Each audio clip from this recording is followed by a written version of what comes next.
America के राष्ट्रपति Joe Biden 24 सितंबर को व्हाइट हाउस में होने वाले पहले क्वाड देशों के समिट की मेजबानी करेंगे। व्हाइट हाउस की ओर से ये जानकारी दी गई। व्हाइट हाउस की ओर से जारी किए गए बयान में कहा गया है कि क्वाड नेताओं की मेजबानी बाइडेन हैरिस प्रशासन की इंडो पैसिफिक से जुड़े होने की प्राथमिकता को प्रदर्शित करता है। इस समिट में क्वाड के कामकाज को नई गति देने के लिए व्यापक विचार विमर्श किया जाएगा। तो आपको बता देते हैं कि क्या है क्वाड।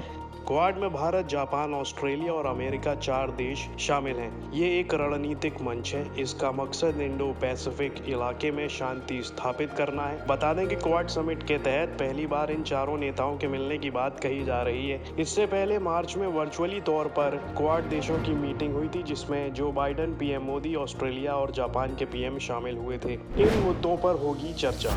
व्हाइट हाउस ने कहा कि क्वाड नेताओं की वार्ता हमारे संबंधों को मजबूत करने पर फोकस होगी। इसमें कोरोना से निपटने, जलवायु संकट का सामना करने, उभरती प्रौद्योगिकियों और साइबर स्पेस पर साझेदारी करने और एक स्वतंत्र और खुले इंडो पैसिफिक को बढ़ावा देने जैसे क्षेत्रों पर आपसी व्यवहारिक सहयोग को आगे बढ़ाने पर चर्चा होगी। चीन की बढ़ती ताकत और विस्तारवादी रणनीति ने पूरी दुनिया की चिंता बढ़ाई है। इसी वजह से साल 2017 में क्वाड का गठन किया गया था। इसमें अमेरिका के अलावा भारत, ऑस्ट्रेलिया, जापान भी शामिल हैं। अब 24 सितंबर को उसी क्वाड की बैठक होने वाली है। जाहिर है भारत के प्रधानमंत्री नरेंद्र मोदी भी इसका हिस्सा होंगे। लेकिन एक बार फिर चीन ने अपना विरोध जाहिर कर दिया है। चीन को हमेशा से ही दर्द रहा है कि उसे क्वाड का हिस्सा नहीं बनाया गया। वहीं उसने पूरी दुनिया के सामने ये भी दिखाने की कोशिश की कि क्वाड के जरिए उसके खिलाफ साजिश रची जाती है।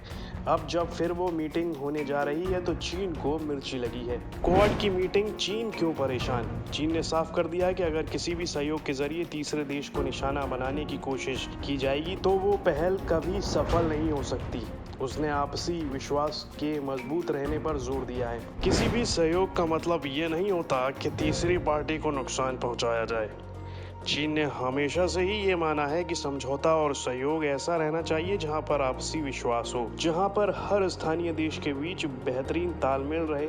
सिर्फ किसी तीसरे देश को निशाना बनाने के लिए ऐसे समझौते नहीं होने चाहिए। चीन की ओर से जोर देकर यहां तक कह दिया गया कि क्वाड का कोई भविष्य नहीं है। चीन के मुताबिक जहां पर सिर्फ तीसरे देश को नुकसान पहुंचाने की बातें होती हों, वो कभी सफल या लोकप्रिय नहीं हो सकता और उसका भविष्य भी अंधकार में ही रहता है।